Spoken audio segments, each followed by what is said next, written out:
ઉપર છે નિરંજનભાઈ ગંગિયા એ એમએસ યુનિવર્સિટીમાં professor head department of economics ના હતા અને આજે આપણું જે આપણે એ છે ગુજરાત ઇકોનોમિક એસોસિએશન એના જે શરૂઆતના મૂળભી એમએના એક છે બાજુમાં લાલીવાલા સાહેબ છે એ ગુજરાત યુનિવર્સિટીમાં અર્થશાસ્ત્રના અધ્યાપક હતા અને એમના જે વિષયનો વ્યાપ છે ને એ રસમીત જેવો છે બધા વિષયમાં એટલે સામાન્ય ચંચુપાત નહીં નિષ્ણાતમાં તેમને સાંભળવા એક ખૂબ લાવો છે મેં તમને કહ્યું તે પ્રમાણે કાન અને મગજ બેને સાથે રાખી શું સમજાવશે આ બધાનો આત્મો કે કરશે ને શું કહેવાય અને આટલી એક મારી ખાસ મારો આગ્રહ છે કે આપણે વેલ ડિસિપ્લિન રહીએ મુખ્ય ભાગમભાગ કરવાની જરૂર નથી professor Niranjanbhai Patel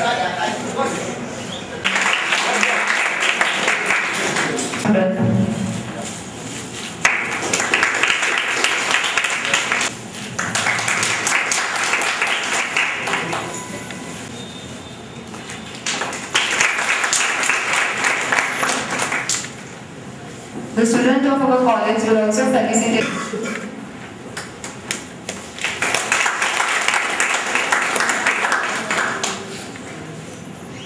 The student.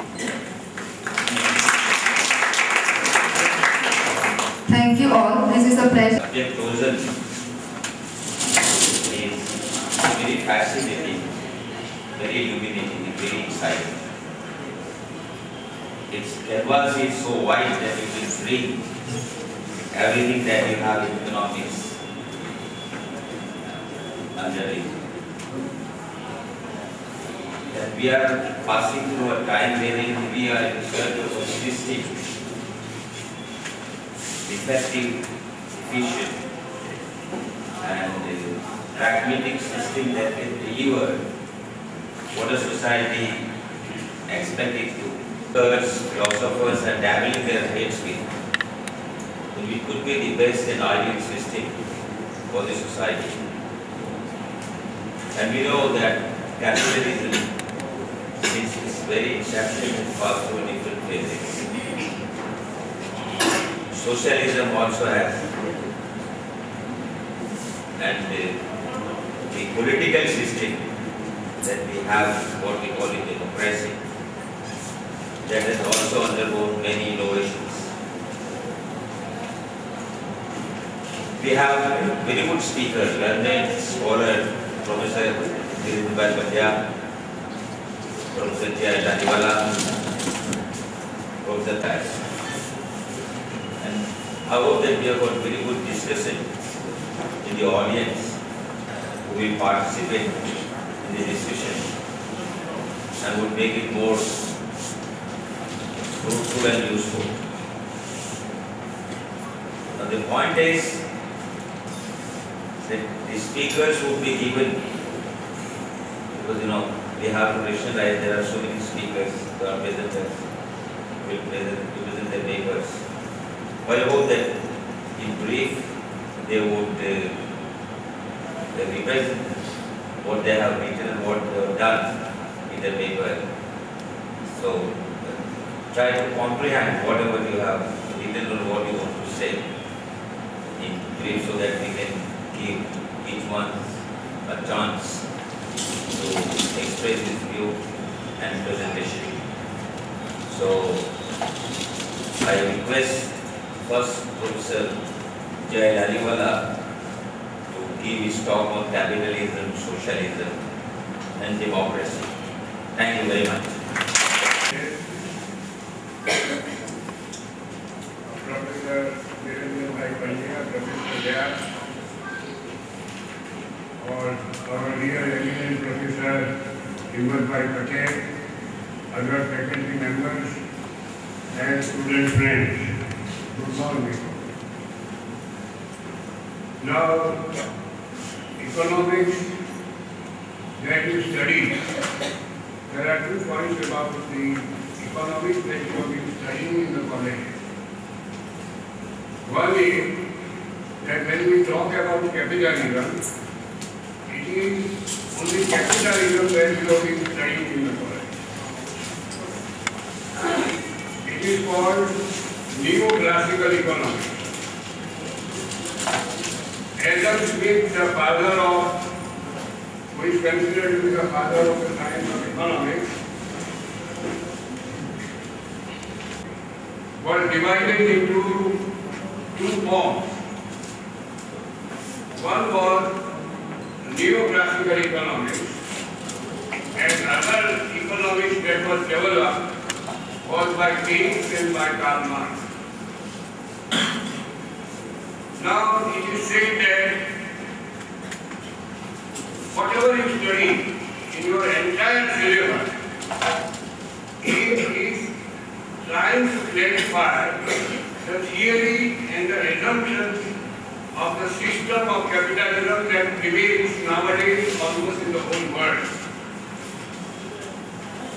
And it is globalized capitalism dominated by USA, Western European countries and Japan.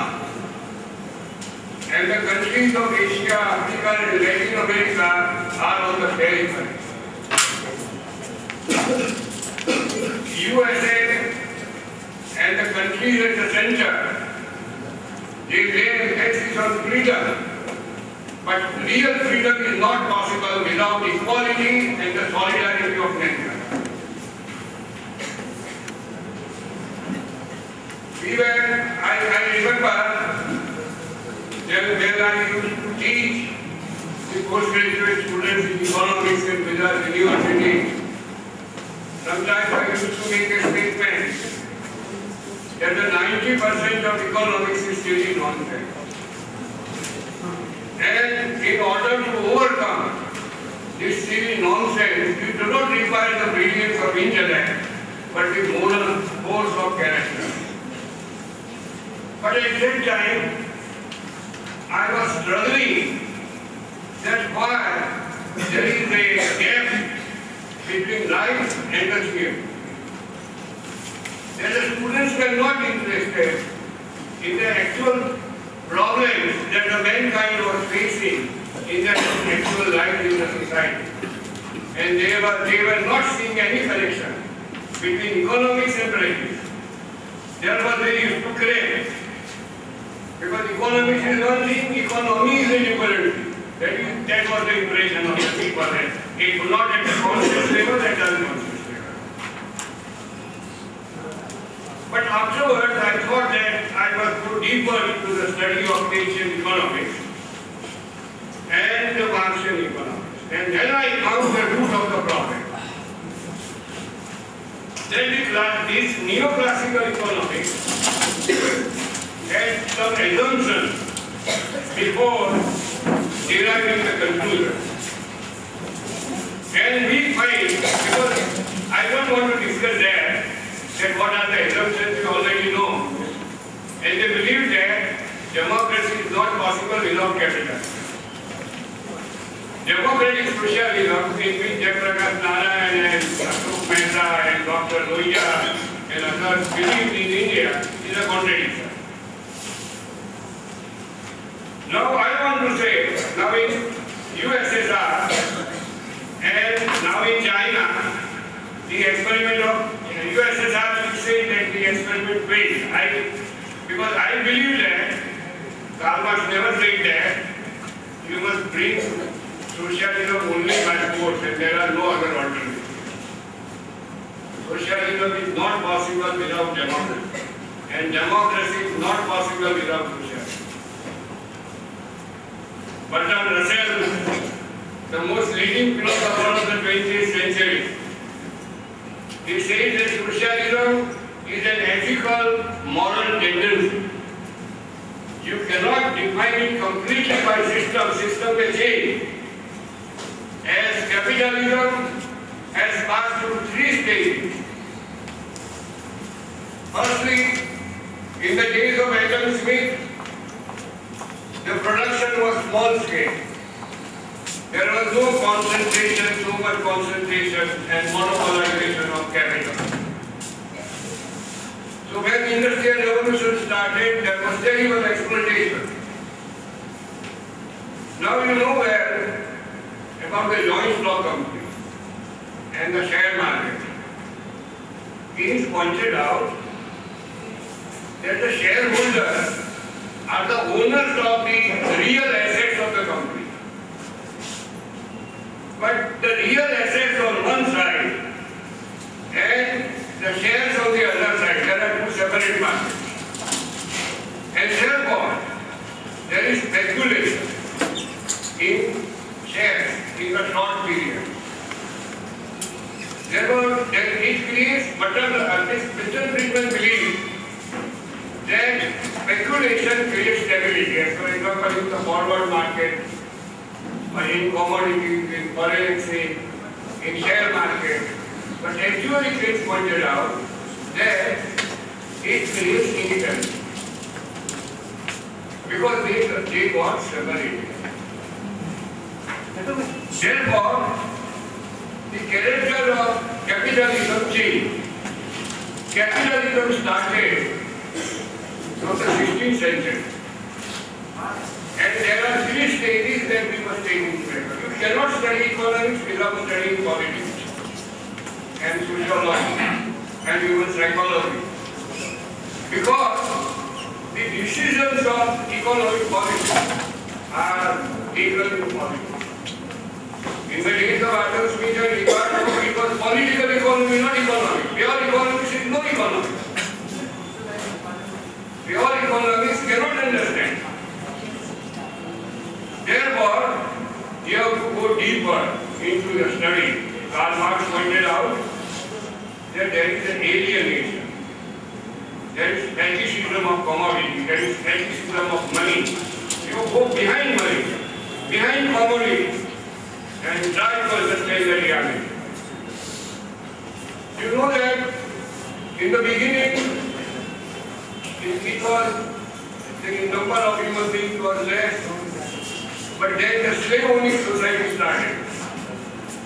When there is a slave-owning society, exploitation is clear. You know that slavery is bad. Man cannot be a commodity which can be sold and bought. So that exploitation was clearly seen. Then there was feudalism. Serfs were there, landlords were there. And for some days, the serfs used to work on the pieces of land given by the boss, and they will take that, and for other days he has to stay up to work for the landlord. So this tributary system, which involved exploitation, was clear to everybody. But in a capitalist society, market society, because there is a weight of money, there is the weight of commodity, because exchange value, which is expressed in terms of money, which is called a price, this price indicates social relations of the class.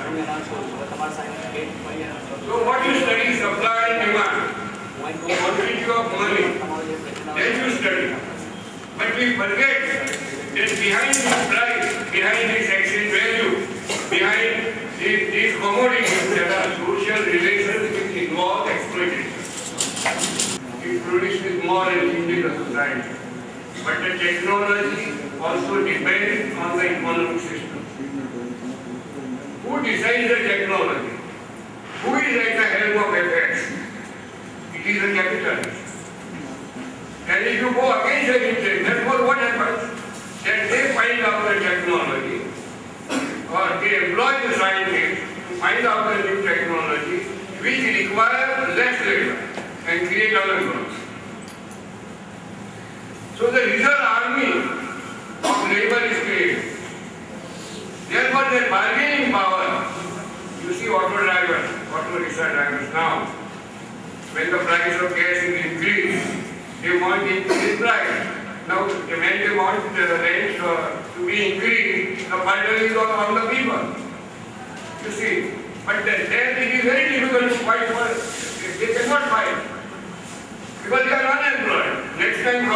is the problem. They have no money. There is speculation in real estate. Land is becoming very costly. A poor man cannot have a house. A poor man cannot have pure drinking water, potable water. You see that the farmers are committing suicide. That when we come to Professor Shinoy's economic discussion, he has shown how agriculture has been neglected in Indian planning. But what I want to emphasize is that the wage rate is given to labor power, the capacity of the laborer, the capacity of the human being to produce the commodity. And when will the employer or the capitalist will get profit? When this laborer who is given the wages produces more commodity of more value, greater value, there is wage. So unless he is exploited, the capitalist cannot get profit. Therefore, if you see why the wages of the laborers cannot increase much, because they find out the technology which requires lesser number of the laborers, lesser number of the workers. Therefore, the bargaining power of the workers to get higher wage when the productivity is increasing in the economy, they cannot get. Only profit will increase. Out of profit they will give interest and rent. So this difference that Karl Marx wrote, that the wages are not the reward for the productivity of labor, but the wages is a gift for labor power, capacity of labor to produce more value than what the value of the wages is. The difference is surplus value. Out of this difference, they pay the wages to the laborers who produce machines.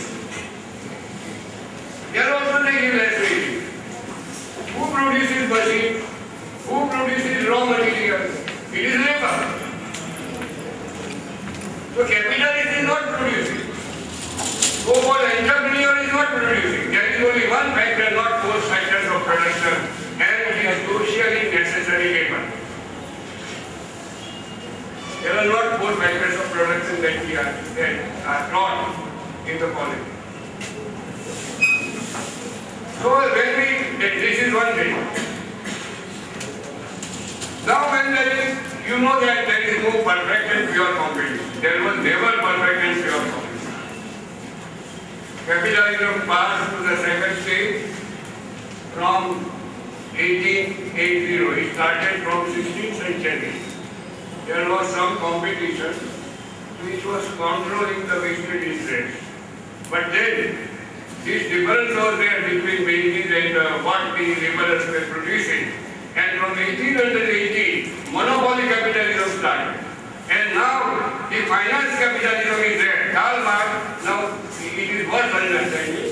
I cannot write on the board, but I'll give only three formulas that Karl Marx has given. C and C there. M is common. But the commodity that you get in surplus, you produce. And you get other commodities, C dash. Now the C dash has got more use value than what your C give to you, but the price M is the same for exploit the laborers, produce the commodities. And because you give the wage rate which is less than what the laborer is producing. You see the difference between what the laborers produce and what the wages you are giving. So your end, your profit. Now do you think that money can produce anything? Labor, money produce, who produces? Money is a wage. It is labor that produces. Therefore, unless you go behind the wage, you cannot study real economics. If you study only economics and not politics and not sociology, and not human psychology and not philosophy. You see, you have to apply, because economy what does it study? Suppose I mean gold, but he requires a pen, he requires paper, these are materials which are produced in the economy. So when Karl Marx talked about historical material, it doesn't mean that we do not believe in spiritual things. It doesn't mean that. What he wants to convey is that unless you give it a full value, how can they demand the commodities that they are producing? If my salary is less, I remember even Elizabeth Bhatt wrote a book, "We are poor but we are many," in which she pointed out that when the tribal person had to vacate the land, he did not inform even his wife. And suddenly, on the day when they have to shift, the wife comes to know that they have to shift and go to the other place. His children, and the other place that they go, drinking water is not available, no facility is available. You see, take the mines. Mines, we get coal and other things. And the labor and nature are exploited by machinery. Therefore, another point that I want to emphasize, that now there are three groups which are at the center. Like as I pointed out in the beginning, that United States of America, Western European countries and Japan, and on the periphery, the countries of Asia, Africa and Latin America. Therefore, Karl Marx believed that in a rich country there will be a revolution, but actually it was in Russia, and Russia had some good achievements there. China is going forward because paying more attention to the poverty and agriculture. Of course, there is dictatorship, some kind of capitalism is also there, but we have to change it. You see, therefore, our role of the poor countries, therefore the beginning of the changing the world economic order and the political order will start from South Asia and from India and China. Therefore, I believe that our syllabus of economics must be changed. Let us study capitalism. Let us study socialism. Let us study democracy. And I believe that you cannot have socialism without democracy, and democracy without socialism. In capitalism, democracy is nearly formal. You see, the people should come together. Last evening, 11th March, people sector, you know that more than 90% of the workers, of the people, are in the informal sector where there are no labor laws, no provident fund, no arrangement of pension. They may get the work, they may not get the work. You see, therefore, you are creating capital by resorting to violence, by creating more unemployment. US is going to Afghanistan, to Iraq, and now inside India against China. It is not necessary. All people of Southeast Asian countries, China and India and Pakistan and Bangladesh and Sri Lanka and all other countries must come together. But at the same time, people of US, people of European countries, people of Japan also should come with us. Without their cooperation, you see, it is not possible. Therefore, I say the financial capital, what I want to say, that when surplus value is so much, then the question of investment of the surplus value. Big jumps and long swings in. And if you take swings from the other dimension, the swing is like this. I call it's a rainbow economics. As well, this thing. So his integration of capitalism, socialism, and democracy's basic tenets and features were really very significant and very useful to us in terms of simplicity and clarity. I thank him very much, and I invite another distinguished professor of economics, Professor Patel, to give his keynote address to us and enrich us. Thank you very much.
ત્યારે આ બધા આવો hall હશે અને તેમાં વિદ્યાર્થીઓ બેઠા હતા અને એમણે એમને પૂછ્યું કે તમે તમારા જીવનમાં આટલું બધું કામ કેવી રીતે કરી શકે? ખૂબ કામ કર્યું તમે. આમાં અંતે જોશો તો એને જે બધું લખાણ કર્યું છે તેનું લિસ્ટ પણ આપેલું છે. ત્રણમાં જવાબ આપ્યો કે આપણે બધાએ, પણ ખાસ કરીને જે તમારામાં જુવાન લોકો બેઠા છો તેની માટે બહુ મહત્વનું છે. એણે કહ્યું કે હું કેવી રીતે આટલું બધું કામ કરી શક્યો? તો એણે કહ્યું કે વેલ સ્પેન્ટ યુથ. તમે પણ તમારા વિદ્યાર્થીઓને કહી શકો વેલ સ્પેન્ટ, સારી રીતે વ્યતીત કરેલું યૌવનના વર્ષો. આ બહુ મહત્વના વર્ષો છે જ્યારે આપણે આપણામાં શક્તિ, મનની શક્તિ, શરીરની શક્તિ ઘણી બધી વધારે હોય છે અને આપણે ખૂબ સહેલાઈથી ઘણું બધું મેળવી શકીએ. પછી એણે કહ્યું કે હવે તમે જીવનની સંધ્યાકાળે પહોંચ્યા છો ત્યારે તમે જીવન તરફ કેવી રીતે જુઓ છો, તમારા જીવન તરફ? તો પણ એણે બહુ સરસ જવાબ આપ્યો જે પણ તમે તમારા વિદ્યાર્થીઓને કહી શકો. એણે કહ્યું કે I look upon life as a sum total of opportunities missed. તમે જો આટલો મોટો માણસ આટલું બધું કામ કર્યું તો એણે જીવનને શું કહ્યું કે જે તકો મારે મેળવી લેવાય જોઈતી હતી પણ જે મેં મેળવી નહીં તેનો સરવાળો એટલે મારું જીવન. આપણે જાણવાનું કે ભાઈ આપણે ઘણી બધી તકો આવે છે તમારા જીવનમાં, મારા જીવનમાં, પ્રોફેસર સાહેબના જીવનમાં, પણ આપણે બધા એનો લાભ લઈ શકતા નથી. એની જરૂરત નથી કારણ કે એટલું બધું કે કોઈ પણ મોટો અર્થશાસ્ત્રી કે મોટો વૈજ્ઞાનિક કંઈ પણ કામ કરે છે, મહત્વનું કામ, એ બધું આ એનું અંગત માનવું હોય. 29 વર્ષની ઉંમર થાય તે પહેલાના વિચારો દ્રઢીભૂત થઈ જાય છે. બાકીના વર્ષોમાં તો એની મૂળભૂત જે વિચારસરણી હતી તેની પર કામ કરે. આ ત્રીજું એનું માનવું. હવે ચોથી મારે વાત એ કરવી છે કે એક મારું જીવનનું એક લક્ષ્ય એ રહ્યું છે કે હું કોઈ પણ વિચારનો પ્રોપેગેન્ડા કરતો નથી. આપણે ખાલી જાતના વિચાર પ્રવાહો હોય છે તે વિદ્યાર્થીઓ સમક્ષ મૂકી દેવા અને વિદ્યાર્થીઓ પછી એમાંથી જે પકડવું હોય તે પકડે. એની ચર્ચાઓ થવી જોઈએ, મન મૂકીને ચર્ચાઓ થવી જોઈએ. હવે હું પણ શું કરું છું કે અત્યારે જે અમેરિકાનું અત્યારનું જે સાંપ્રત અર્થશાસ્ત્ર છે તે પર તો ઘણા બધા લખાણો આવ્યા કરે છે અને આપણી શક્તિ પ્રમાણે વાંચીએ છીએ. પણ એની સામે એક વિરુદ્ધનું પણ એક વિચારસરણી છે કમ્યુનિઝમ અંગેની, સોશિયાલિઝમ અંગેની.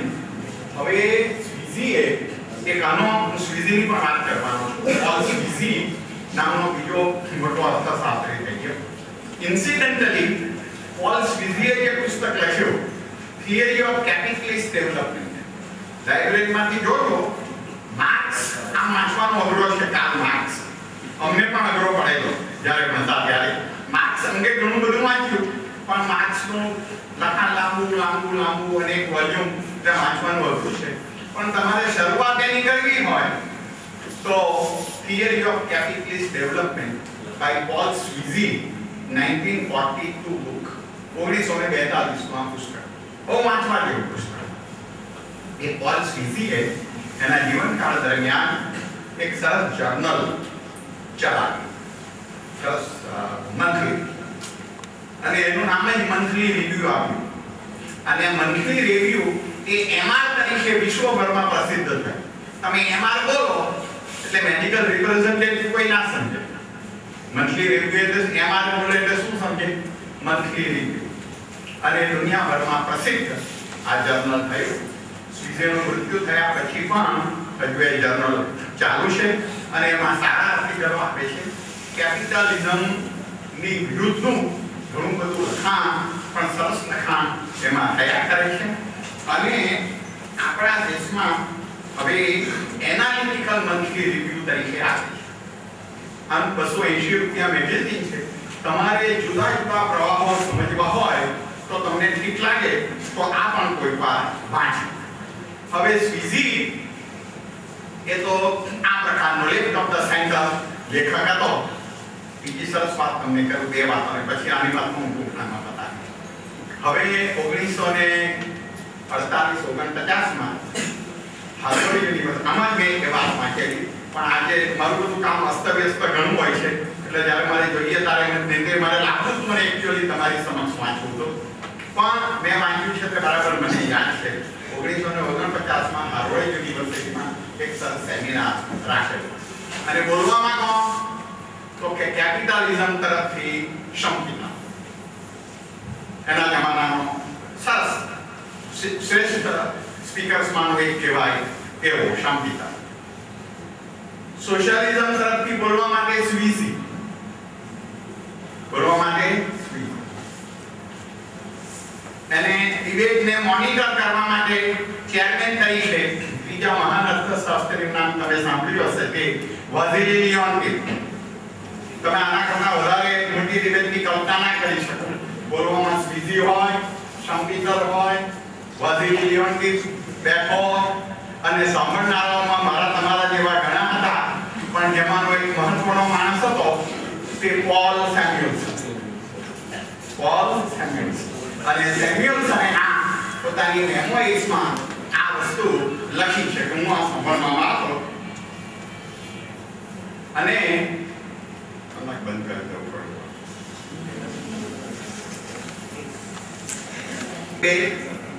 આવા મોટા માણસો બોલવા વાળા, માનું છું કે 90s માં એનું મૃત્યુ થયું, 90 ના દાયકામાં. ત્યારે પછી એને એના કુટુંબને સાંત્વના આપવા માટે તમે બીજા એક અર્થશાસ્ત્રીનું નામ સાંભળ્યું હશે, જ્હોન કેનેથ ગાલ્બ્રેથ. ગાલ્બ્રેથ એમનો મિત્ર હતો, અને એને ઘેર મળવા માટે ગયો. સ્વીઝીનું તો મૃત્યુ થઈ ગયું હતું, સ્વીઝી સાથે જેને મળવા કરવાનું હતું, પણ એની દીકરી હતી સ્વીઝી. એને પૂછ્યું, બેન હું મને કદાચ નહીં પરંતુ ના સાહેબ હું તમને ઓળખું છું. બહુ સારું, તો તમને કેવી રીતે ઓળખે છે? તો કે મારા પિતાજી મને કહેતા હતા કે આ મંથલી રિવ્યુને ચલાવવામાં તમારા તરફથી વારંવાર એમને આર્થિક સહાય મળતી.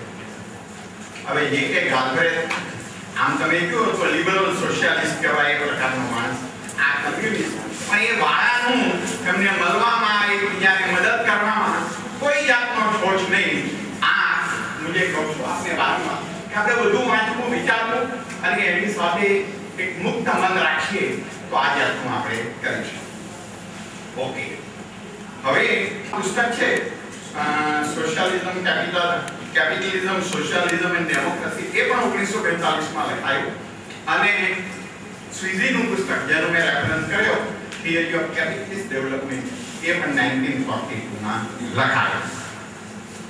આની એક બીજી મહત્વની ચોપડી છે જેનો મેં પાછળ રેફરન્સ કદાચ આપ્યો છે, એ તમારે બહુ કોઈ વાર મળે, બહુ મોટું પુસ્તક છે, પણ તમારે હિસ્ટ્રી ઓફ ઇકોનોમિક થોટ, તેમાં એનાલિસિસ, એટલે આ વિષય પર હિસ્ટ્રી ઓફ ઇકોનોમિક થોટ, એ વિષય પર તમારે કોઈ પણ ઓથર માટે વાંચવું હોય, ગ્રીક અને રોમન ડેઝથી લઈને એના સમય સુધી, 1950 માં એનું મૃત્યુ થયું.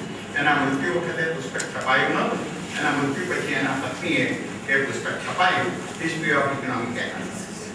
આમાં તમને બધી માહિતી લાઇબ્રેરીઓમાં, હું માનું છું કે બહુ મોટું વોલ્યુમ છે, 800,000 પાનાનું પુસ્તક હશે, પણ તમારે ડેવિડ રિકાર્ડ ઉપર વાંચવું હોય તો તમને 15-20 પાના મળી જાય. જ્હોન મેનાર્ડ કેન્સ પર વાંચવું હોય. હવે શંકિતરે જ્યારે આ 42 માં લખ્યું ત્યારે બે ફાયદા જેનો મેં રેફરન્સ આમાં કર્યો. એક તો કેન્સની જનરલ થિયરી, જે હું માનું છું કે બધા મહાનુભાવો એગ્રી થશે કે 20મી સદીનું કદાચ સૌથી વધારે પ્રભાવશાળી પુસ્તક રહ્યું હોય તો તે કેન્સની general theory, 1946, which is a landmark. એટલા માટે ઇકોનોમિક્સમાં ઇકોનોમિક્સ બિફોર કેન્સ અને ઇકોનોમિક્સ આફ્ટર કેન્સ એ જાતની પણ વાત કરવામાં આવે છે. એટલે શંકિતરને બે ફાયદા હતા. એક કે કેન્સની જનરલ થિયરી પ્રસિદ્ધ થઈ ગયેલી હતી, કે વિચારોનું દોહન થઈ ગયું હતું, વિચારો આત્મસાત કરવાનો પ્રયત્ન થઈ રહ્યો હતો. અને બીજો એને ફાયદો હતો કે એણે જે પ્રકારનું લખાણ કર્યું છે કેપિટલિઝમ અંગેનું, અને નવી પ્રોડક્ટ અને ક્રિએટિવ ડિસ્ટ્રક્શન ને આ બધી વાત કરી છે, જે મોનોપોલિસ્ટિક કોમ્પિટિશનના સંદર્ભમાં છે. એટલે એની પહેલા જ્હોન કોમ્પિટિશન આવી ગયું હતું અને મોનોપોલિસ્ટિક કોમ્પિટિશન પરનું કી એચ એમ્બરલીનું પુસ્તક પણ આવી ગયું હતું. એટલે આ બધાથી પણ એ માહિતગાર હતો અને કેપિટલિઝમ કેમ આગળ વધે છે તે બધાના એના પુરોગામીઓએ આની જે ચર્ચા કરેલી હતી કે એને આગળ ચલાવવાનો પ્રયત્ન કર્યો. ઇનસે કોઈ ઠેકાણે એના છેલ્લા પાના પર આ જાતનું લખાણ આવે છે કોઈ પુસ્તક ના એને એવો ક્લેમ કરેલો કે હું જે નવી થિયરી આ મારા પુસ્તકમાં પ્રોપાઉન્ડ કરવા માંગુ છું, કહેવા માંગુ છું, if these theories are held valid by the peer group, મારી આજુબાજુનું તત્કાલીન peer group છે એના થિયરીઓ સાચી છે એવું લાગે તો my theories would have knocked away the Ricardian foundation of Marxism. They would have knocked away the Ricardian foundation of Marxism. મારા પુસ્તકને એક પ્રકારે લખ્યું પણ છે. સ્લેડેસ્કી નામનો એક લેખક છે, એણે 3 વોલ્યુમમાં કિન્સની બાયોગ્રાફી લખી. મારી પાસે બીજું વોલ્યુમ છે, થોડું ઘણું મેં વાંચ્યું છે. એમાં શરૂઆતના ભાગમાં હું વાંચતો તો તારે મને ખૂબ આનંદ થયો. એણે કહ્યું હું જનરલથી લખવા માટે શું કરવા પ્રેરાય એવા નવા વિચારો કરવા માટે.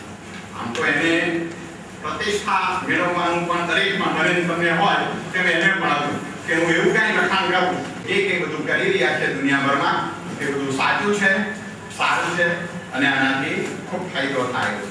ત્યાર પછીના એક પછી એક કયા પ્રકારની ક્રાઇસિસ આવી તેની બધી વાત કરી છે એ તમે જોજો. કારણ કે આ 66ની વાત થઈ, 69માં 69માં પેલું મેજર રિસેશન આવ્યું, 74માં બીજા રિસેશનની વાત કરી છે, 80ના દાયકામાં શું થયું છે તેની વાત કરી છે જે તમને વાંચીને સમજ પડશે.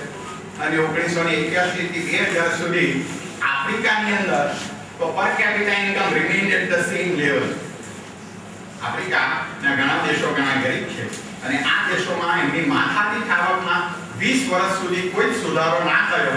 એટલા માટે એવું પણ એવું કહેવાય છે કે 2 lost decades for Africa.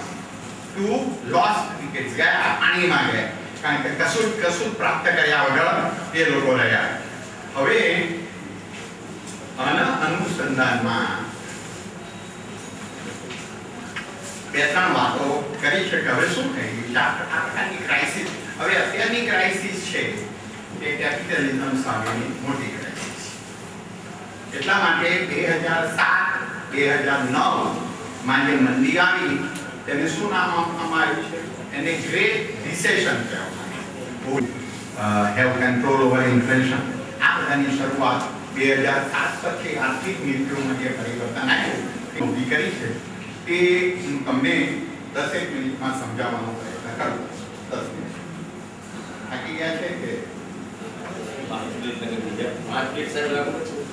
આજના એને 2 વસ્તુની મેં વાત કરી છે આની અંદર કે એક અમેરિકાનું જે balance capitalist economy in order to avoid an eventual collapse of the credit and banking institutions, the free market philosophy and economic policies based on it will have to be given a goodbye at the earliest. Will have to be given a goodbye. In terms of economic policy, Keynesianism has only one proposition. Keynesianism has only one proposition, that government should make sure that aggregate demand is sufficient to maintain a full employment level of activity. By what mix of હવે કેવી રીતે high level આ high aggregate demand રાખવું એની કેવી રીતે કરવું એની કે આપણે પ્રિસ્ક્રિપ્શન કરવાની જરૂર નથી. By what mix of politics, policy and institutional innovation this is to be done is a political economic question and can be handled by different countries on the basis of their own convenience. One thing of which we can be tolerably sure is that the next phase of political economy will see, common will see less reliance on export-led growth. Patel for giving you a very interesting and very informative lecture on this thing. It is undoubtedly a classic.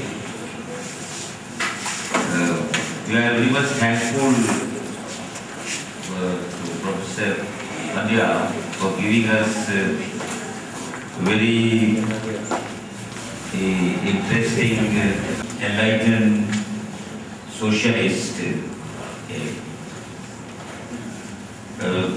Karl Marx is there in capitalism, socialism and democracy. The first part, I think, 5 chapters are there in the book on Karl Marx. This paper would have been more complex. So, we are once again very much thankful to Professor Pandya for giving this presentation. To give his keynote address. Thank you very much. Literature. We find some important factors which have motivated Schumpeter to discuss the capitalism, socialism and democracy. And some of them are the development of Athens, industrialization in Europe, Great Depression.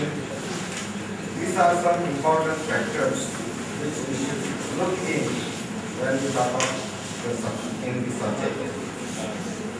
There are many economists discussed about this topic. According to Oscar Morgenstern, Schumpeter is in a very small group, shorter than 19 not possible. He has tried to explain the short-term business cycle to long-run economic movements. He has observed the data of many years of the different countries, and he has described the process of economic development only as a vasta. He has not involved, or he has not involved himself in the subject. Marx has written Das Kapital, and Schumpeter is also motivated or affected even by Das Kapital, and therefore he has written 4 things about Marx. Marx as a prophet, Marx as a sociologist, Marx as an economist, and Marx as a... Just I brief in very few lines. That Marx is a prophet.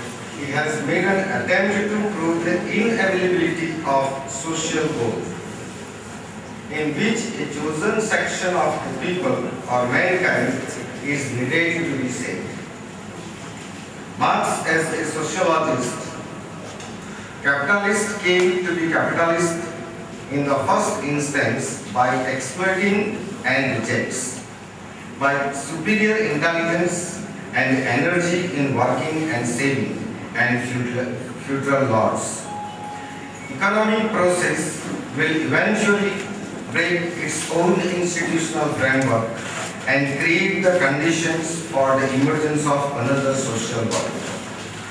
As an economist, he tried to prove that exploitation did not arise from individual situation occasionally and accidentally, but that it resulted from the very logic of the capitalistic system unavoidably and quite independently of any individual intention. According to Marx, there is no difference between wage control and purchase of slaves, and the labor theory of value never be applied to the commodity labor. In a competitive economy, exploitative gains would induce capitalists to expand production, because from the standpoint of every one of them, that would more profit. This process will continue until the stable equilibrium means zero profit and thus destroy capitalism itself. But that point that never comes. Marx is a teacher in general conditions of the method and results of different lines of advance is a difficult thing which few are competent to tackle. In consequences, it is ordinarily not tackled at all, and from the students who are taught to see only individual traits we disconnect the clamor for the forest. They fail to realize the real forest and may look uncommonly like an intellectual concentration camp. Now, capitalism. In the initial or the starting point of the capitalism, it is inevitable or necessity. Can never mean more than this. One may love socialism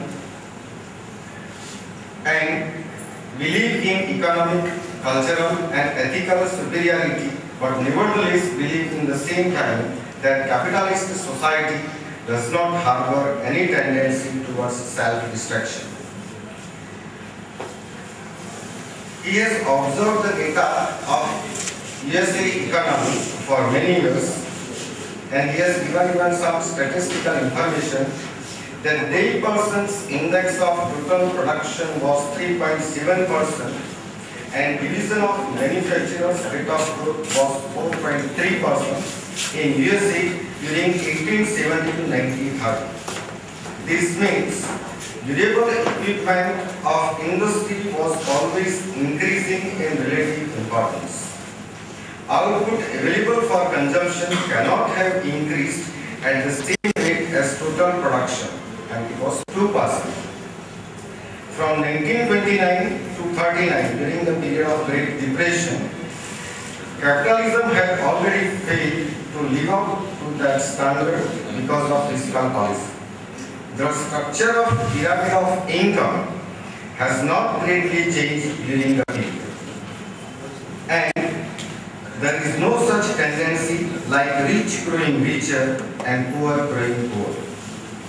War effects, dislocation of trade, wage policies, certain institutional change, fiscal policy, etc. In such an atmosphere, the capitalism will work with decreasing efficiency.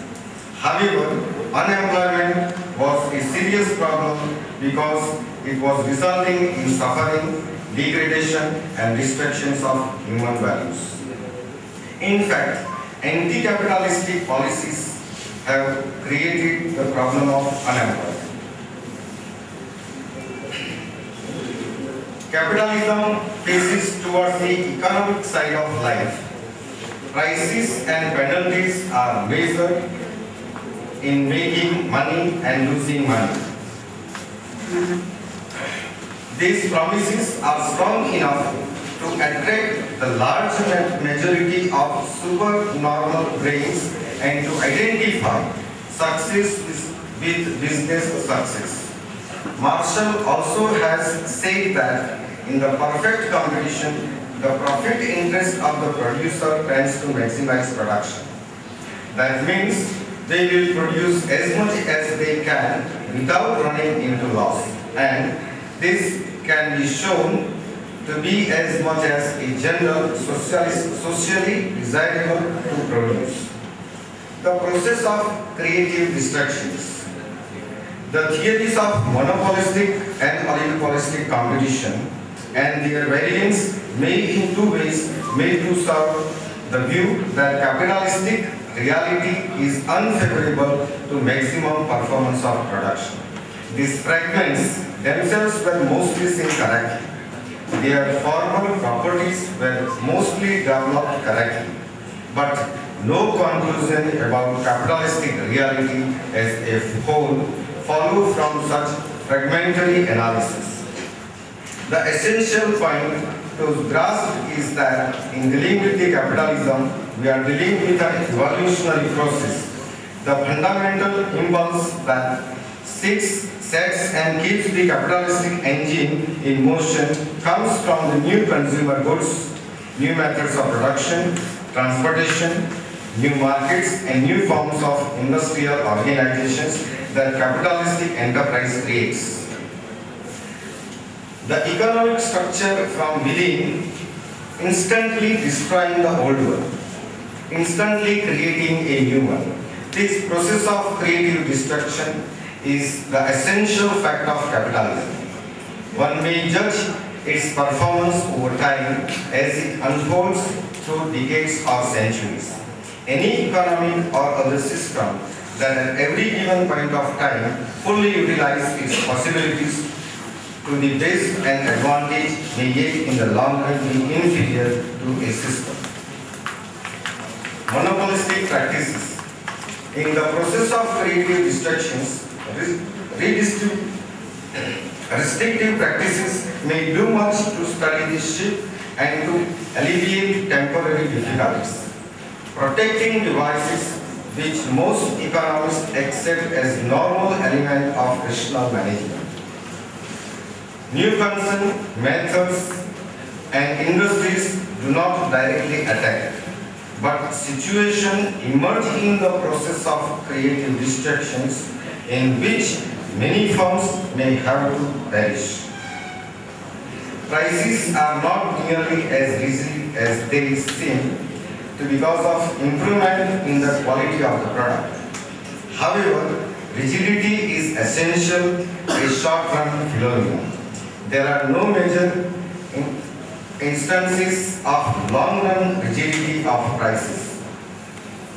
Monopoly may increase the sphere of influence of better brains because of higher financial spending. We must accept in the closed session. He has also explained that economics is only an observation and interpretive science which implies that in question like ours, the room for difference of opinion can be narrowed but not reduced to zero. Up to now, structure of capitalism is depicted with the help of total production. The role of exceptional circumstances not inherent in the business process of capitalism is have been put up by economists and historians. Since the capitalist process always has been geared to a large amount of current investment, can partially eliminate, it would suffice to make the possible and forecast that the process is going to flop.